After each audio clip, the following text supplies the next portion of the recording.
I will be talking about a production process and its duration. Well, first of all, it's important to clarify that the process varies depending on the type of flower they are cultivating.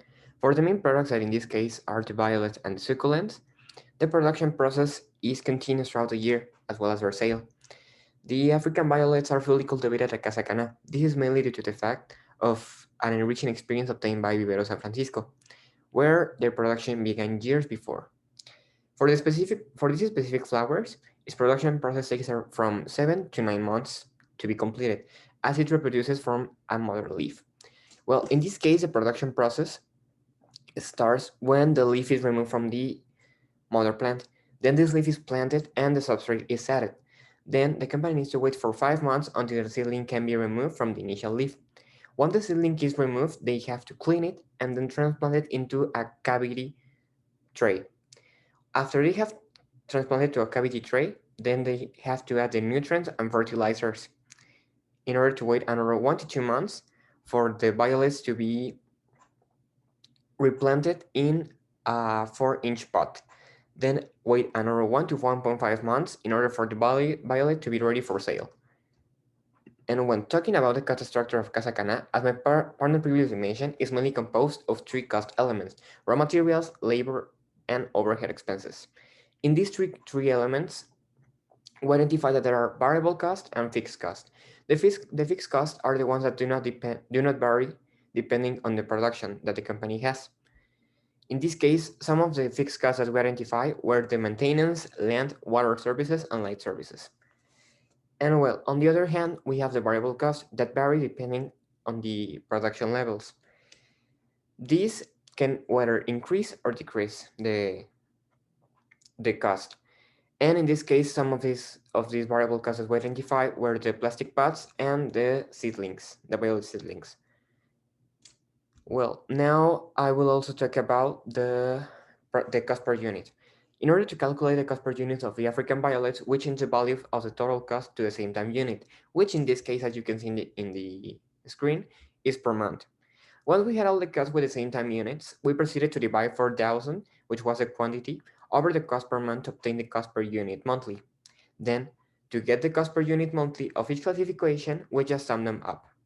Finally, in order to obtain the cost per unit of the African violet, we sum up all the cost per unit of the classification. That gave us the following result that is shown in the screen at the corner, 10.53.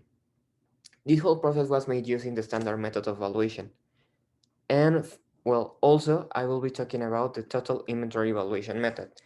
In this case, we consider that the most suitable one for Casa Cana is the first in, first out, or also known as FIFO. The FIFO is an inventory procedure where the items that enter the stock first are the first to leave. This method is highly recommended for companies that have perishable products, as it focuses on getting the oldest item of the company's inventory out as soon as possible. Casa Cana's products are plants in its majority, and as plants are considered as part of the perishable products, the company should apply this total valuation method. Since its main priority is to get rid of the oldest products, or in Casa Cana's case, the oldest flowers.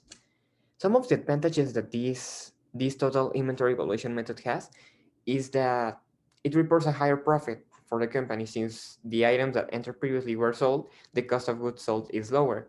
And also it reduces the maintenance of historical records because the stocks that come out first are the oldest. The total value at the end of the month of the main product was 42,120. This was calculated by multiplying 10.53 times the total units, or in this case, 4,000. Now, I will be talking about the three different scenarios that we consider for Casacana. In this case, I will be explaining the expected one. We consider an optimistic, an expected, and a pessimistic. The expected one, as mentioned in the raw case, Casacana was predicting a global growth of 20% for the next 3 years. That will mean a 0.55% increase by months. And well, although this percentage did not take into account the damage caused to the economy by the pandemic and the uncertainty of the situation, it is less likely to be accurate. But well, we'll get to the point. Based on the percentage given by the raw case, that in this case, as I have previously explained, is 1.55% monthly, the calculations show that the actual sales in wholesale will be 31,900 and 34,200 in retail, resulting in total sales of 96,757 in wholesale and 103,733 in retail. All of these results might seem really optimistic for Casa Kaná. There are currently diverse vaccine projects in the final testing phase, and also the Mexican society is constantly adapting to the new sanitary measures. So in this case, it is also the percentage is optimistic. We consider that it can be a little bit higher due to these facts.